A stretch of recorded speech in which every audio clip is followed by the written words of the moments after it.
afuna sente mazima notuka n'okudda ewa maama wo nga tana kyo mutwalidde yadde kale tekiba kirungi gwe gamba nobeerawo nga goba otuuka just anti serebu waffe. All right, thank you so much guys for watching the channel. My name is Maurice Jordan Skawesa, straight out Aromatic Entertainment. I'm not so happy today because of what is going on in the entertainment industry. Njagala osokola beka video kano. Da osoko kalabe okawobudde okawulirize. Bwetumala okalaba nzije twogere. But first of all, I want to thank you guys. Mwebale nnyo, mwebalire ddala okubeera nga mwawagidde Aromatic Entertainment mu shows zaffe zonna gye twabadde. Mwebale nnyo, mwebalire ddala. Bannamasaka mwebale nnyo, mwebalire ddala nti twakola show ku Maria Flow nebeera nga ate ejjula bwetyo. Mwebale nnyo, mwebalire ddala. Bannalukaya mwebale nnyo namwe mwebalire ddala ku boxing dete mwatuswada. Thank you so much. Thank you so much okubeera nga ate namwe mwawagira Aromatic Entertainment.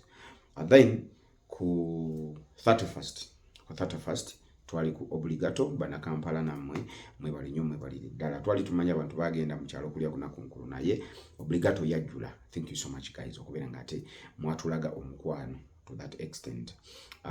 Then bana Mitiana Eden City muli bakabe nnyo. So buli fani wonna waali buli yasobola okujja nabeera nga laba customer care live on stage. Thank you so much. We thank you. We can't thank you enough, but we thank you. We appreciate your support. Webali nnyo webali ddala okubeera nga wajja nowagira Aromatic Entertainment. Then nga ekyo nkitadde ku bbali nga nvudde ku Aromatic Entertainment, tulina bagita art industry oba tulina entertainment industry. Yes, waliwo ekiriwo ko njagala osokola beka video kano nowegendereza soko kalabe kubanze bwe nakalabye tekandese kyekimu nenjaba nawe soko kalabeko, then bwe tumala bo malirizo kalaba ngenda kujja ate tukogereko ka video yako. Abantu mwenna ababadde beebuuza nti DJ Serudigo lwaki takyalabikira mu video za Namuyomba Comedy. Ekyamazima Seru tetukyamulina mu group yaffe ya Namuyomba Comedy. Abantu bano basatu, kuliko Seru, kuliko Frahim ne Frank, tebakyali mu group ya Namuyomba Comedy. Seru Nkuma Ibrahim abangi gwe mumanyinga DJ Serudigo, Frahim ne Franka. Abaana abo twayawukanye nabo era tebakyali bamemba ba Namuyomba Comedy olw'ensonga ezitebeereka. Oluvannyuma lw'ebbanga litambudde n'abaana abo tubatuusiza era bo balaba bakuze. So bagenze kutandikawo bulamu bwabwe bonga bo. Kati omuntu yenna akolagana n'abaana abo okolagana nabo ku lwabwe so si ku lwa Namuyomba Comedy. Fenga Namuyomba Comedy twongera okutegeeza bafaani baffe mwenna tukyabaleetera ebintu ebirungi ddala. An example nti DJ Serudiga bamutegeredde mu myaka 3 kyokka nga tumaze naye emyaka 8. Kitegeeza nti tukyalina abaana balala bangi be tukyazuulamu ebitone ebyenjawulo. Naawe omuzadde yenna ali eyo ng'owulira omwana wo wandyagadde omuyingiza mu Namuyomba Comedy, feel free otunoonyeeko tukontaktinge tulabe ng'omwana wo tukola ki tumuyingiza mu foundation. Naawe yenna omuntu yenna alina business tunoonyeeko tulabe ekintu bwe tuyinza okukikwasaganya. Disclaimer, content owa DJ Serudigo nono mwana nono owa Franka ne Frahim ne DJ ne Seru bwe baddako okukola tumuyinaako kakwate. Abantu bano basatu, kuliko Seru, kuliko Frahim ne Frank, tebakyali mu group ya Namuyomba Comedy. Seru Nkuma Ibrahim abangi gwe mumanyinga DJ Serudigo, Frahim masina bakwogera abaana abo sokeneyajula amanya agange erinnya eryange nze Seru Nkuma Ibrahim nanne bano bannange Frahim Sonko nange Franka. Abantu bangi abeebuuza lwaki sikyalabika mu video za bannamuyomba. Kyo ekituufu wabeerawo ensonga ezimu naawe nolaba embeera ensonga ezimu nga tezeebeereka. Kituufu nobeera okwegamba ate kiriba kirungi nnyo mutasaba gwa kabanga tuwiza gwa kaki gwa kalenzi. Sawa zino buli muntu ajja tulabanga watulaba lulwe buli ajja tujajinga lulwe nga tomanyi ki life muntu gyayitamu tomanyi kunyigizwa ki kwakola ki kwayitamu omuntu mulaba atambula waseka naye tomanyi biki bimulima ki mabega. Ate nekyala tumaze ebbanga ddene. Tumaze emyaka 9. Lwakuba kale director era biddemu. N'abagamba 8. Nenga bambi mu bbangi twagenda mu tukyali bato. Nenga mu bbangi eryo. Bambi olabanga nze emyaka mingi okula bitufuna kenyini tubeera mu kintu nenga olaba nawe embeera bweri. Olaba waliwo ekitambula. Ekirungi namuyimbako mu gye tuyambye. Etuwadde FM tuwadde erinnya. Tuwadde buli kimu yabba tujebaza bina byetukoze ki? Byetukoledde. Tusiimidde ddala. Naye omwana yenna niwabanga omusomesa amwagala atya nga akyali ku ssomero ng'akyali mu kiraasi ye aba mwana we.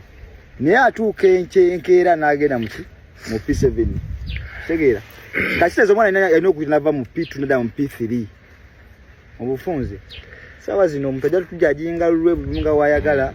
Naye nenga mbanamu babane tetukyali tekijagasa nnyo muntu kubeerawo kutambulanga bagamba bwigundi abaku TV biki tulina family joko mukula joko bufuna buki kati nze ovunanyizibwa mbeera na baganda bange bwo ntuka ngenda ewaka nga bo bandaba ku TV bagamba baba tuwe kusenge ngekyamazima nange sina ekikumi ngeye embeera yeriwo nawe nolaba nga emyaka gikuyitako tolina kyozaako kyamazima kyekiriwo tetukyali omunamuyumba comedy.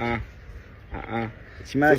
So singa abangambo singa tuba twatandikira obangambe wa. Okimanyi nti ebbanga lyetumaze dungi nnyo myaka gitambudde nga tukola tujja tuyiriba mpola tuwayo mu Uganda stage nene gitunaba kukolako. Beki.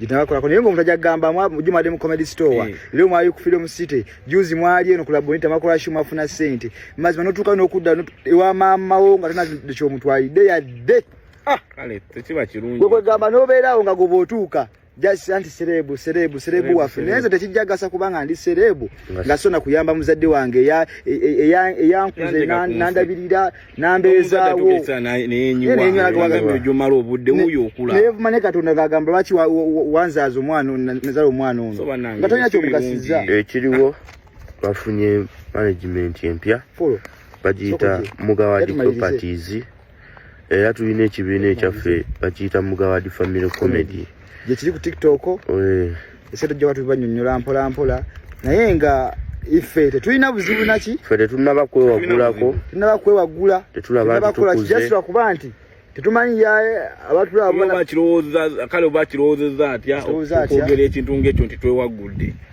tunaba kwewagula ko kale tusigama tubanga tukuze twavaayo mu mateeka jikira omuntu yenna alina okubaako nekyogamba nti saawa zino ayina okutandikawo kiki ebibye kubanga saawa yo najjukira wokolera wona wotambulira bajja gamba ati abamala obudde bamalanga mu comedy bamalanga mu ki naye nga kituufu twamala mu comedy naye nga natwe tuya future kwa batina nawo tutya naye kigolaba nga kiganye move on ye kiddako kinakutwala mu maaso kitegeera wale bana ife saawa zino notuuka n'okugenda saawa zikati baganda bange aba bali na muganda otuukayo kono bawuzaako naye nga basuubira ndi balekeddeyo ko 10 naye notuuka nga transport yakukomezaawo bamukuwadde buwi kuga nobeerawo kale nga gwekolerera mmere nobeerawo ng'okolera mmere nakusuubizibwa ku muntu n'abeera waawo gakaseera n'ofuna obuzibu ng'obwo n'ekibiina nekitakuyamba otuusa ofiiriddwa ate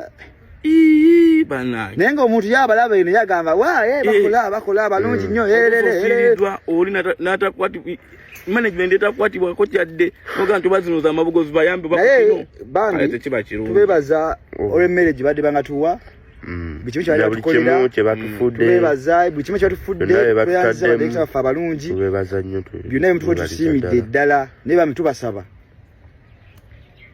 saawa zino kale baga tugenda kola kitugenda gwa siwe kiri it's okay kisinga kwa ate sinogwa nyate nga bafani mwe mumanyi fe tusaba bwagizibwa mwena batulaba abatwagaliza ogenda maaso tusaba buki bwagizibwa mwe video yo wetu sebana imujira ikinga mwana uje kone video watu kwa tugwe tukirungi banange watu gwe naye nga kijja kukiriza kubeera ngaawo. N'ekirala brand ya DJ Serudigo bagingaanye, brand ya Namuyomba Comedy linnya lya Digo balijjeeko n'erya Ssebunkuma lyange balitugaanye. Terijja vaawo. Mubiwulidde, mubirabye, buli kimu mukirabye. Eyo ne gye art industry. Naye nga sinayogera bigambo bingi. Kuba bo boogedde abaana ngera bambawulidde boogedde. Bo nga bo ekibali ku mutima mubawulidde boogedde. But ebiseera ebisinga tojajinga nga tonnawuliriza both sides. I think when I get time nja kumufunako omwami oyo muleete atubuulire what exactly happened. But these were young boys. Ono guy abadde naye for almost 9 years. Kwa yagambye 8 nebo bagambye 9. Naye baba nga tebasobola anyway sijja bigenda mu ebyo. So kambali mu comment section tulabe ekyokola. But I think I'll bring this guy to get him tulabe what really happened, what went wrong. But just know, entertainment industry, hey, Kali, Babita Morris Gerard's Kawesa, and have a great night. Thanks, and Jaga Twala Mkisaguno, ate era okubebaza mwebali nnyo mwebali ddala okubeera nga mulaba channel eno. Please keep on subscribing, liking, commenting and sharing. This is Morris Jadens K Media. Today I'm a bit down because of that story, but I'll come back and we talk about something else. Thank you so much. I love you. Have a great night.